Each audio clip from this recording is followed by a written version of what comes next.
Hello everyone, I greet you in the name of God Almighty. My name is Apostle Nathan Silas, and today we have a very interesting video to react to by Jordan Peterson. Okay, and this video he was trying to prove why the Bible is true and then also the word of God. I hope that some of you be interested to hear Jordan Peterson in a stand giving his own opinion, or should I say perspective about the Bible. So if today happens to be the first time of you checking out my channel, don't forget to subscribe to my channel and follow me on my Facebook and Instagram. And if you have any video you want me to react to, don't forget to drop it at the comment section and I'm going to check it out. So guys, before we get on to the video, I'm a theologian and I make this video not to discredit anyone's religion. This is basically for educational purposes, and I believe that at the end of this video we all are going to learn from this. So let's get down to this video and check this out. The Bible is true in a very strange way. Yeah. What you do as an educated person is sample that structure that constitutes the sum total of the texts of our civilization.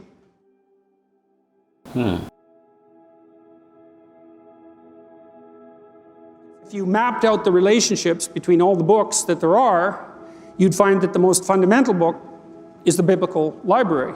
And I think that's even merely true historically. It's partly why the Museum of the Bible was so interesting to me, because walking through it, you see how the book aggregated itself across time and became fundamental. And the first book that was really widely available for printing, purchasing, and reading was the Bible. And all the books that we know about now, the millions of books that we have, emerged from that base, that trunk.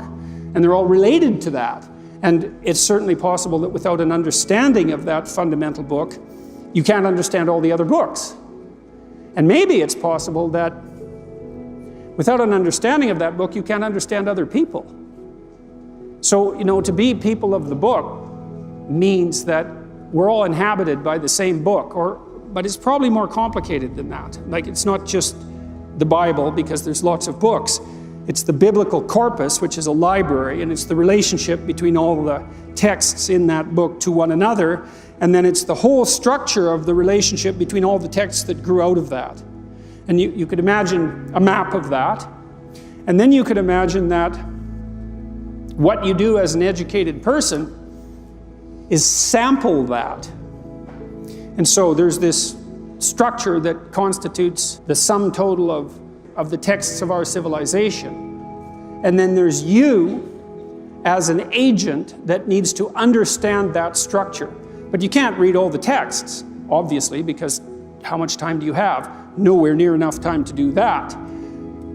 You have to sample it in a way, though, that gives you an understanding of let's say, of the gist of it, something like that. And maybe the best way to do that in a fundamental sense is to become familiar with the biblical writings per se, and then to move on to other literary forms from that. And so one of the ideas I've been wrestling with here, and you guys can think about what you think about this, people of faith, Christian faith, believe that the Bible is true. But that's never been that satisfying to me, because I don't know what they mean. I don't know what people who make that claim mean when they say the Bible is true. It's like, well, what do you mean exactly? Is it true like a videotaped recording of what you did this morning is true? Now, if it's not the Bible, it might be some other corpus of texts, but it might be. It isn't. And if it was, well, is it going to be a corpus of texts that we share? Because if it isn't, then we can't share our perceptions and our values, and if we can't share those, then we fight. Those are the options, right? We either stabilize our hierarchies of value in some way that we agree upon mutually, or we fight. Or we're unbelievably chaotic and confused, and that'll just produce fighting in any case.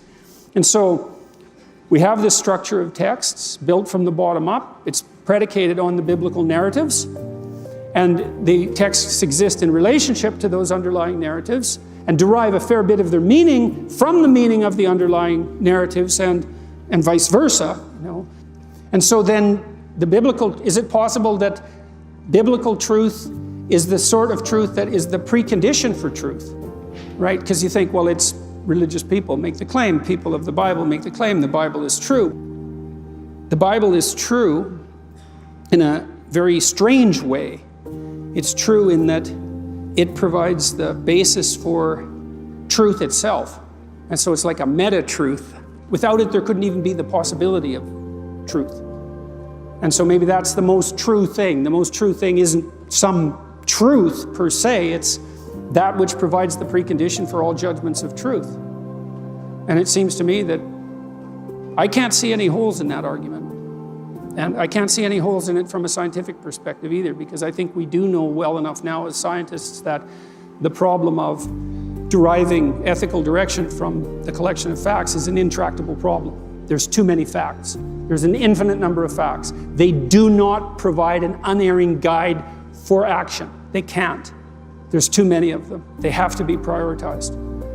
And as soon as they are prioritized, well, then you're in the ethical domain. And then that begs the question, what's the valid ethical domain? And the postmodern answer is, well, there isn't one. It's all the expression of domination and power. And I think that's nonsense. I don't think that's a tenable solution. I think that we stumbled onto the proper answer in some sense in our religious enterprise, which is that we aim at what's highest, or we don't. We aim at what's highest jointly, or we're divided. We aim at what's highest, and that gives meaning to all the things we do that are subordinate parts of that. We aim at what's highest, and that's what collects us and gives us structure, all of that, singly and jointly. And that's all what we've been trying to communicate all these centuries as we've been trying to communicate the whole religious corpus, generation after generation, and to sort this out and to straighten it out and to try to understand it. And I think that's where we're at now. Maybe a little bit more conscious of what this all means, and maybe a little bit more capable of being more certain as people of the book that the faith we have in the textual corpus that we inhabit we just haven't done better than that. And we strive to flesh it out, we strive to understand it, but fundamentally, it seems to be true in that fundamental sense that I just described, which is not merely true, but the precondition for truth itself. Wow. This is a very interesting video by Jordan Peterson of trying to explain to why the Bible is true. So he was able to explain it based on his own perspective, and then also how he understands the Bible to be. But then if I should say it in my own way, I could say is that, because he went on to ask a question and says that when people says that the Bible is true, what does that really mean? You understand? Yeah. So to me, when I say the Bible is true, this is what I mean. The Bible able to make me understand that me as a human did not just come into existence on my own, but then the Bible shows to me that there is actually a creator, and that person who created me and created everyone in the universe is God. And that very God, he did not just create that universe in a sense and then let it be, or created me or human or mankind and let it be. But then when he created that mankind, then he tends to what? To give them an instruction. It means that they can't just live on their own, but therefore give them something that will serve as a guardian, that can be able to protect them, for them to be able to know what to do and what not to do. And then all these things in a sense we actually find in the Bible. And that's why, as God in a sense gave us the Bible and it becomes true, that is why God gave us his word, which is serving as a guidance. When I say it's serving as a guidance, is that when God created, for instance, Adam and Eve in the Garden of Eden. I believe that most of the religion, in a sense, actually subscribe to that. He didn't just create them, in a sense, just like that. They are in the garden, and then therefore he gives them what? Instruction. And those instruction were his word. So it was expected of them to what? To follow God's word, which is all applicable to what? To you and me. So the Bible was able to show me, one, God existence, God creation, and then also God judgment. Because at the end of the day, after, you know, Adam and Eve, you know, live, and then instruction was given to them, right? And then when they fail to obey or do what God asked them to do, what happened at the end of the day? There was what? Judgment. And then that judgment was for them to what? To show justice, for them to be able to like know whether they live right or they live wrong. So all these things, in a sense, was able to show to me, you understand, in the Bible, which means that as God created me, or me understanding that there is a creator, which is God. So it means that one day I am going to give an account, just like how Adam and Eve were called to give what? An account of their living in the Garden of Eden. So the whole thing is, now God has given us, you understand, the Bible, right? And it says that this Bible, you understand, that was given to us is for what? Is for teaching. Is for what? For correcting. Is for what? Is for rebuke. All this teaching, rebuke, and all those things is not in heaven, but therefore on this very earth, is to be able to like guide us into what? Righteousness, because there will be a supreme word justice that will be given to each and every one of us by our Creator. And that's why what is expected of us to follow His word in the Bible, because by so doing, that can be able to help you what? To live, you understand, morally right, that can be able to give you another life when you leave this very earth. So this is what, you understand, I understand when someone asks me that if the Bible is true, because everything have already been stated. So at that point in time, I know what is sin. I know what that is not sin. So since I can be able to differentiate what right or wrong, and then the most important thing is not to forget is to believe in the person, in our Lord Jesus Christ, who died for the atonement of my sin, which means that that very judgment that will be given, something is going to guarantee you to be able to what? To go through those judgments, and that person is what? The Jesus Christ. That's why he says in book of John chapter 40, he says that what? No one can see the Father, that he is the way, and no one can see the Father except through him. So the only way that you can be able to see the Father is through the person of Jesus Christ. When you accept him in your life, when you believe in him, you believe in his death, you believe in his resurrection, you believe in his teachings and what that he has commanded us to do.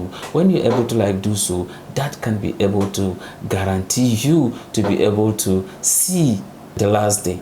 And not just about, understand, seeing the last day, then God mercy. Don't forget, God mercy can be able to help you to prevail and then make it to paradise. A very interesting video. I know that a lot of you have what it means when it comes to the Bible being true. Of course, no doubt it was compiled by the historian, but then I know that a lot of you have different thought and opinion when it comes to the word, the Bible, and I wanted to drop it at the comment section. Let's all learn from one another. So this is the end of my video. If you like my reaction, you should like, share, and subscribe. And if you have any video you want me to react to, don't forget to drop it at the comment section, and I'm going to check it out. So guys, you remain blessed, and I see you in my next video. Bye bye.